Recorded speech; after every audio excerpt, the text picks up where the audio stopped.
does a Pokemon go from this to this? Or this to this? Oh well, these are 27 strange Pokemon evolutions, ranging from Pokemon evolving like werewolves to Pokemon evolving from human children. And I gotta start with Ursaring, the Pokemon that can only evolve during a full moon, just like a werewolf. For Ursaring to evolve into Ursaluna, the Peat block needs to be used during a full moon in Hisui. What's really strange about this evolution is that Ursaring initially started out as a teddy bear before it evolved into a Pokemon modeled after Kamui, the Japanese god of bears. But Ursaring's strange evolution is not as strange as Dratini's evolution from Dragonair to Dragonite. I can't even begin to fathom the fact that an elegant blue serpent could evolve into an overweight orange dragon with wings. Neither can I fathom the fact that a Pokemon can't evolve unless it becomes a gym bro. I'm talking about Machop. Machop loves to build up its muscles, but does so in strange ways, like using a Graveler as a barbell and lifting other boulders in the mountains. Some are even dedicated enough to travel the world in a quest to learn and master every single type of martial arts that exists. With this kind of dedication, Machop would easily evolve into Machoke. I guess it gets really crazy when it evolves into Machamp and grows 2 extra arms. But you can't tell me Beldum's evolution isn't crazier. You see, for Beldum to evolve to Metang, it has to fuse with another Beldum, allowing Metang to generate a strong psychokinetic power that is doubled. And in order to evolve again into Metagross, 2 Metangs need to fuse together. This means that Metagross has 4 different brains, and combined, this makes Metagross smarter than my supercomputer. But I bet my supercomputer is emotionally stronger than Metagross. The only Pokemon that I think is emotionally stronger than my supercomputer is Marowak. But it wasn't always that way. When it was still a Cubone that wore its mother's skull to remember her, it was always so sad and depressed. But it overcame its grief. It evolved into Marowak, a Pokemon with a tough, hardened spirit that isn't easily broken. Damn, Cubone did that without a therapist? Woo! It gets crazier when you consider the fact that its mother's skull never leaves its head. It just morphs and becomes part of its facial structure. I think this is symbolic to the way pain sticks with us. You just gotta let it go. Apparently, Onyx left the group chat because it just doesn't know when to let go. Nothing is crazier with the way Onyx and Steelix differ. But what's crazy is the fact that a wild Onyx typically evolves when it is 100 years old. So, as a trainer, you either have to live up to 100 years to see it evolve or get a 100-year-old Onyx. Crazy! And if you look at Remaraid's evolution from a species consistency perspective, it wouldn't make sense to you. I mean, can you imagine a typical blue archerfish turning into a red octopus with yellow dots? But it makes a little bit of sense when you observe that Remoraid is loosely modeled after a gun, while Octillery is based on a war tank. The weapon upgrade makes sense, but it would have worked a lot better if Remoraid were a smaller, gun-based octopus instead. Which brings us to Carvanha, the piranha who became a shark. You see, in the Hoenn region, Carvanha is found in a tropical river like real piranhas, and its evolution, Sharpedo, is found in the open ocean like real sharks. It does kind of make sense that Carvanha evolves into Sharpedo because it's a different skill set to survive the open ocean, but it's still weird. They could have just made them members of 2 different evolutionary lines and it would have been fine. And the same can be said for the evolution line of Larvitar. This is a crazy evolution because it goes from Larvitar, which has arms and legs, to a cocoon-looking thingy, to a literal dinosaur. This evolution makes sense when Larvitar evolves into Pupitar because a pupa is the 3rd stage of metamorphosis. Larvitar's name is based off of larva. Pupitar's name is based off of pupa. But this evolution gets crazy when dinosaur becomes the end result. Another thing that makes it crazy is the fact that Tyranitar is a dark rock, not a bug type. And speaking of bug types, Larvesta is a bug fire type Pokemon that can only evolve into Volcarona when it envelops itself in a cocoon made entirely of fire. Larva Esta, Volcano Rona. I see what they did there. Sadly, I didn't see what they did with Geodude's evolution line. You see, Geodude and its first evolution, Graveler, are living rocks, but its second evolution is Golem, a reptilian creature surrounded by a rock-like shell. Tell me, where did all the flesh come from?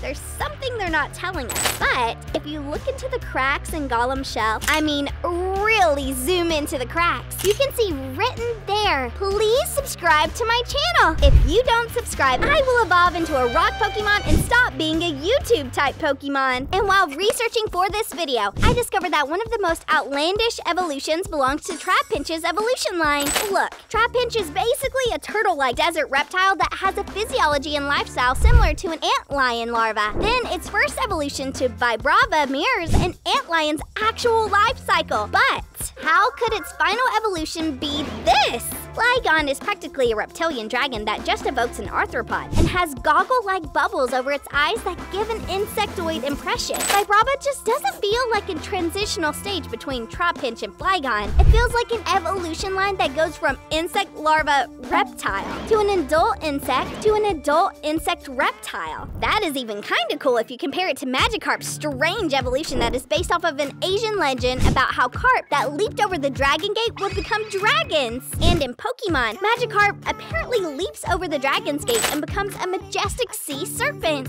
As a koi fish, it was weak, looked down upon, probably made fun of, and picked on by fellow koi. No wonder Gyarados is quite angry. And just like Magikarp, Phoebus goes from this to this, evolving into a serpentine, mermaid, dragon-like Pokemon. No shades, but Phoebus is literally the world's ugliest Pokemon. But Milotic? Milotic is beautiful! Matter of fact, Phoebus and Magikarp are both runts. But even though their evolutions are crazy, I can't lie, it is always so cool to see the underdogs, or should I say underfish, evolve into gods.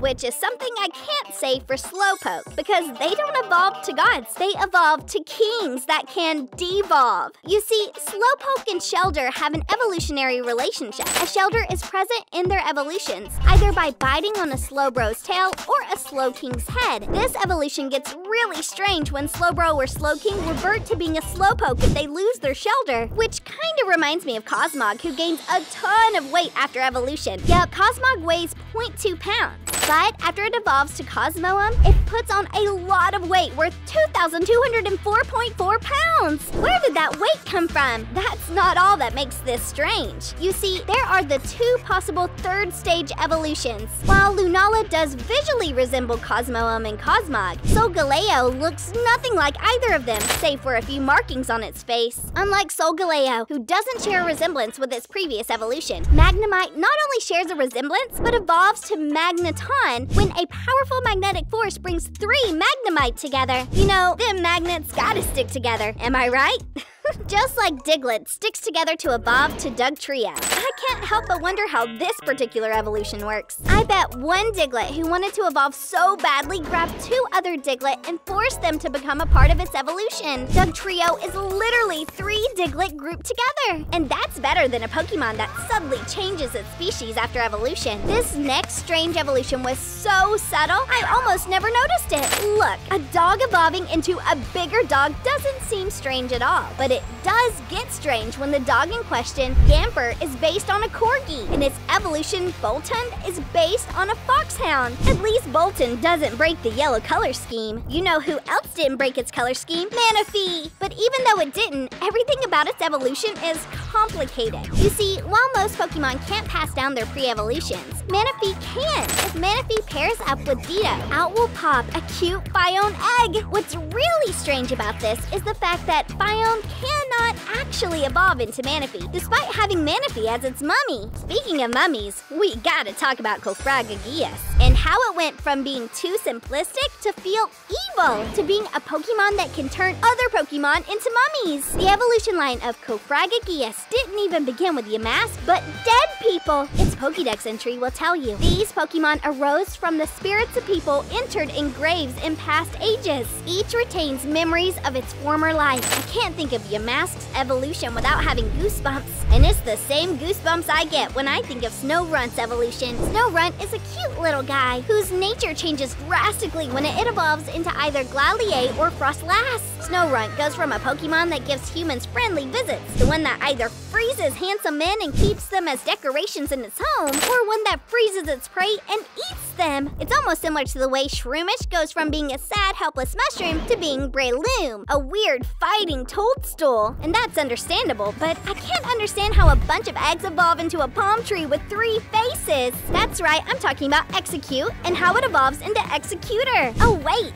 those aren't eggs, they are seeds. Yeah, Execute appears to be eggs of some sort, but it was discovered to be a life form more like plant seeds. Damn, they really got me.